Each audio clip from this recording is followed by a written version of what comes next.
Hello friends, कैसे हैं आप सभी लोग। आई होप आप सभी बहुत अच्छे होंगे और आप सभी की तैयारी भी काफ़ी अच्छी चल रही होगी। देखिए दोस्तों, एसएससी एमटीएस की क्या रह सकती है एक्सपेक्टेड कट ऑफ, और इस बार के जो एग्ज़ाम चल रहे हैं तो उनमें बच्चे कितने क्वेश्चन अटेम्प्ट करके आ रहे हैं, तो आप लोग कितने क्वेश्चंस पर अपने आप को सेफ मान सकते हैं। तो बेसिकली दोस्तों, हमने सारा एनालिसिस किया है और लगभग 30,000 से भी ज़्यादा बच्चों का जो सर्वे हुआ है उसके बाद में दोस्तों हमने एनालिसिस किया है।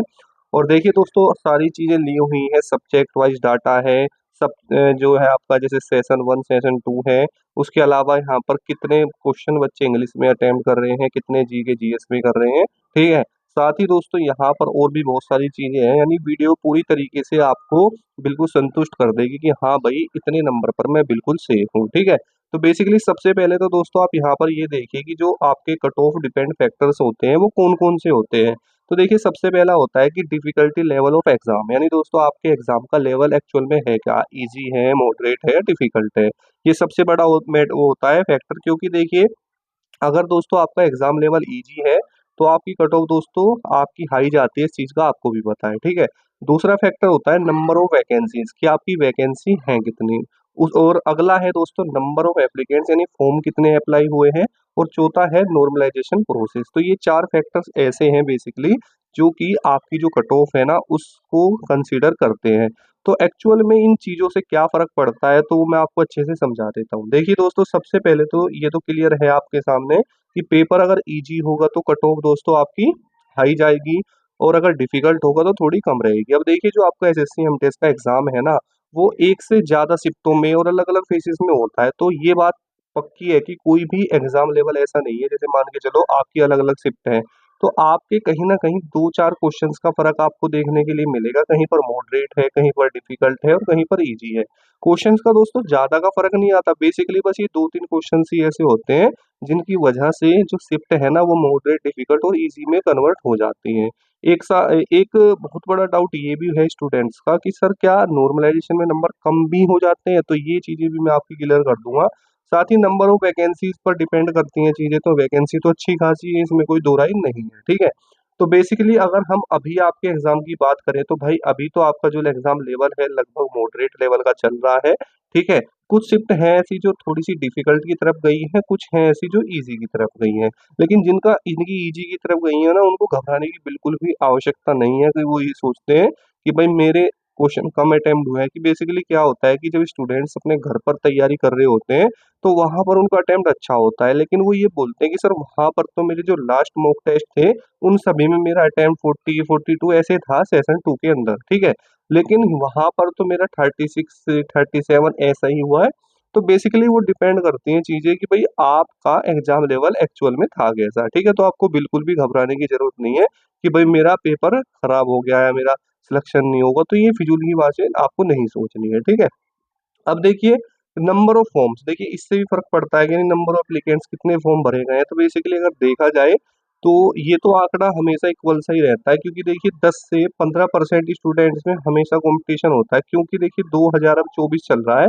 तो 2024 के अकॉर्डिंग में आप ये मान सकते हैं कि कहीं न कहीं आपका जो कॉम्पिटिशन है, डे बाय डे वो तो दोस्तों इंक्रीज़ हो ही रहा, तो इसमें तो आपको कोई दिक्कत है ही नहीं, ठीक है? आप अगर ये सोच रहे हो कि भई कॉम्पिटिशन अब डिक्रीज़ होगा, तो ऐसा नहीं है दोस्तों, वो अब इंक्रीज़ ही होता जाएगा। नॉर्मलाइज़ेशन प्रोसेस मैंने अभी आपको बताया कि कम तो होते नहीं है, लेकिन हाँ, बढ़ ज़रूर जाते हैं, ठीक है? वो डिपेंड करता है कि भई आपका जो शिफ्ट का लेवल है वो कैसा है। अब देखिए दोस्तों, यहाँ पर सेशन 1 और सेशन 2 है आपके सामने। आपका जो दोस्तों सेशन 1 है ना, ये सिर्फ़ क्वालीफाई है, ना तो इसकी कोई कट ऑफ में नंबर ऐड होंगे, ना ही इसका और कोई मतलब है, ये ओनली क्वालीफाई है, ठीक है? और आपकी जो कट ऑफ बनेगी वो आपकी सेशन 2 से बनेगी। तो जो मोस्ट इम्पोर्टेंट है वो तो दोस्तों दोनों ही है। अगर आप सेशन 1 में क्वालीफाई नहीं होंगे, तो दोस्तों आप सेशन 2 में कैसे जाओगे? तो ये भी बात तो पक्की है, ठीक है? तो दोनों ही इम्पोर्टेंट है भाई, मेरे लिए तो वाक़ई आपका अपना नज़रिया होगा, लेकिन दोनों इम्पोर्टेंट है। अगर आप ये सोचते हैं कि सेशन 1 ज़्यादा इम्पोर्टेंट नहीं है ना, तो ऐसी कोई बात नहीं है, क्योंकि चाहे आपने सेशन 2 में अपनी परफ़ॉर्मेंस कितनी ही अच्छी क्यों ना रखी हो, लेकिन अगर आप सेशन 1 में क्वालीफाई नहीं है ना, तो भाई सब कुछ बेकार है, ठीक है? तो इस चीज़ को आपको ध्यान में रखना है। आगे दोस्तों देखिए, यहाँ पर अगर हम सेशन 1 और सेशन 2 की बेसिकली बात कर लें, तो आपके सेशन 1 में मैथ और रीज़निंग आते हैं, ठीक है? मैथ के 20 क्वेश्चन आएँगे और रीजनिंग के 20 क्वेश्चन आएंगे। टोटल नंबर ऑफ क्वेश्चन आएंगे आपके दोस्तों 40 और टोटल मार्क्स भी 120 यहाँ पर रहेंगे, क्योंकि ये क्वेश्चन 3 नंबर का होता है। और सेशन 1 के अंदर दोस्तों कोई भी नेगेटिव मार्किंग नहीं होती, ठीक है। अब बात आती है सेशन 2 की, इससे ही तो आपकी कट ऑफ बनेगी। तो सेशन 2 में दोस्तों आपका इंग्लिश और दोस्तों जीके जीएस आता है, और 25 क्वेश्चन आपके इंग्लिश के आएंगे, 25 आपके जीके जीएस के, ठीक है। और यहाँ पर टोटल नंबर ऑफ क्वेश्चन कितने हैं, 50 है, और 150 मार्क्स का आपका सेशन 2 है। अब आपने जो प्रीवियस ईयर कट ऑफ कहीं भी देखी होगी, ठीक है, जैसे अगर ऑल इंडिया की कट ऑफ की मैं बात करूं 2023 टायर 1 की, तो 141 थी।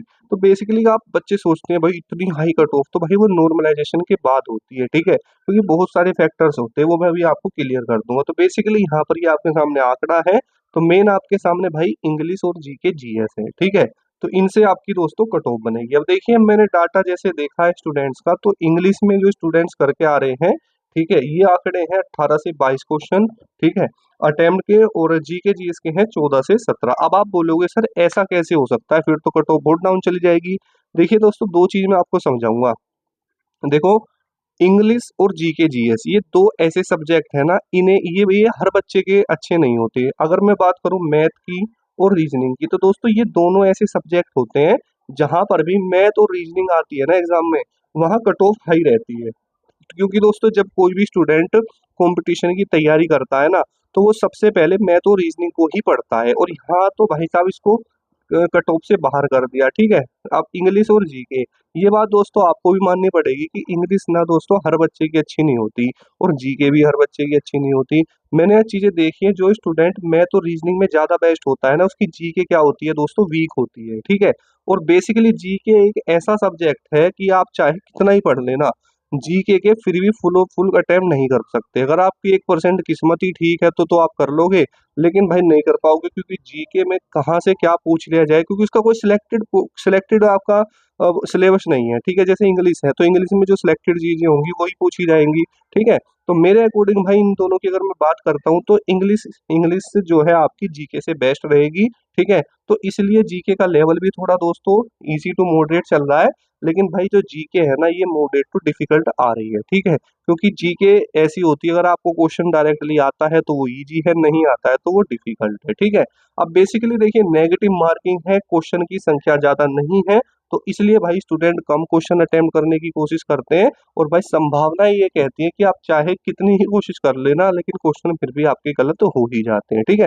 तो कुल मिला के बात कहने की ये है कि जहां पर मैथ रीजनिंग सब्जेक्ट आते हैं वहां पर कट ऑफ हाई जाने के चांस होते हैं, जहां पर इंग्लिश और जीके जैसे सब्जेक्ट हैं तो यहाँ पर दोस्तों कट ऑफ कहीं ना कहीं दोस्तों आपका ये बहुत बड़ा फैक्टर बन जाता है डाउन करने में, ठीक है। अब बेसिकली देखिए यहाँ पर सेशन 1 में आपका दोस्तों यहाँ पर कोई भी आपकी कट ऑफ नहीं है, और सेशन 2 में आपकी दो है दोस्तों कट ऑफ वो है, ठीक है। अब प्रोबेबिलिटी क्या चीजें हैं, प्रोबेबिलिटी ये होती है, जैसे मान के चलो मैं इंग्लिश में मैंने भाई साहब 25 के 25 कर दिए, ठीक है। क्या आप ये लगता है कि जो मैं क्वेश्चन अटेम्प्ट करके आया हूँ क्या मेरे 25 ही सही हो जाएंगे, तो नहीं भाई, ठीक है। हो जाते हैं, मैं मना नहीं कर रहा, लेकिन प्रोबेबिलिटी ये कहती है कि कितनी ही कोशिश कर लेना, एक से दो क्वेश्चन आपका गलत हो ही जाएगा, चाहे उसमें आपका जो एसएससी किसी उसका कोई और आंसर माने, यानी कुछ भी हो, लेकिन एक दो क्वेश्चन भाई गलत हो ही जाता है, ठीक है। अगर मैं दोनों 25 और 25 करूंगा ना, पहली बात तो अब जीके और इंग्लिश में दोनों में 25 25 बहुत रेयर केस में कर पाओगे, मुश्किल ही कर पाओगे, क्योंकि भाई जीके में 25 और 25 करना बहुत मुश्किल बात है, ठीक है।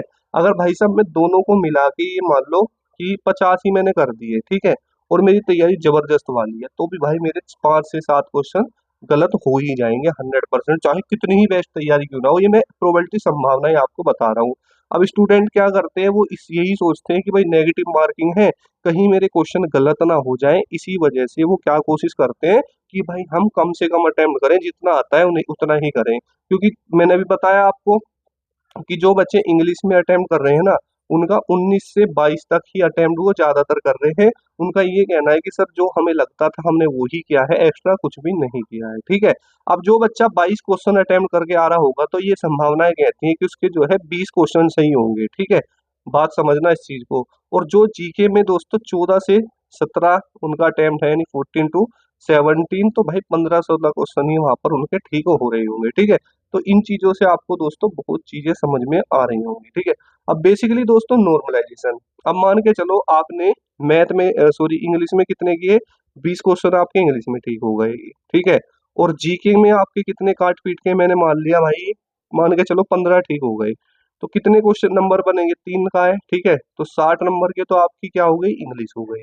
और 45 मार्क्स की ये हो गई, तो कितने हो गए दोस्त, 105 नंबर आपके बन रहे हैं, ठीक है। तो क्या इतने पे आपको लगता है कि मेरा सिलेक्शन हो जाएगा? बेसिकली अब देखिए अलग अलग आपके स्टेट वाइज कट ऑफ जाते हैं तो नहीं हो पाएगा, तो आपको देखिए क्या करना पड़ेगा, आपको अपना अटेम्प्ट बढ़ाना पड़ेगा। इंग्लिश में भाई कम से कम आपको 22 प्लस क्वेश्चन ठीक करने ही करने पड़ेंगे, क्योंकि जैसे आपकी किसी भी कोई भी एग्जाम हो, मैं तो रीजनिंग रीड की भी होती है, ऐसे ही इसकी इंग्लिश है, ठीक है।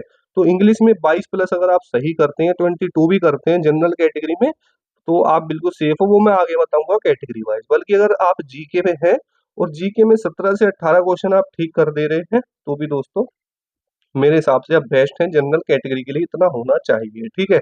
अब देखिए दोस्तों यहाँ पर मैं आपको सेफ स्कोर बताऊंगा, आप general OBC EWS SC ST जिस भी कैटेगरी से आते हो अपना देख लेना, ठीक है। देखिए दोस्तों दोनों मिलाकर ही मैं आपको बताऊंगा, मैंने अलग अलग आपको बता दिया। अगर आप जनरल कैटेगरी में दोस्तों आते हो, ठीक है, और आपका जो स्कोर है, मतलब आप जो भी क्वेश्चन अटेम्प्ट करके आए हो, अगर आपने लगभग, भाई देखो सही होना, क्योंकि क्वेश्चन अटेम्प्ट करने में और सही होने में बहुत फर्क पड़ता है। 40 क्वेश्चन सही करने का मतलब क्या होता है भाई साहब, 120 नंबर, ठीक है। 120 नंबर होता है, और आप मैं बताऊं वो आप जो चीजें देखते हैं ना, वो आफ्टर नॉर्मलाइजेशन देखते हैं, ठीक है।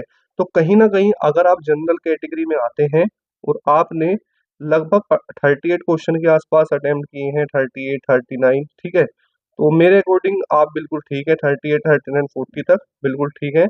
अगर मैं ओबीसी की दोस्तों बात करूं, अगर आप ओबीसी में आते हैं और लगभग 35 क्वेश्चन के आसपास हैं इन दोनों में, तो मेरे अकॉर्डिंग आप अच्छा करके आए हैं। एससी में लगभग 31 to 32, ठीक है।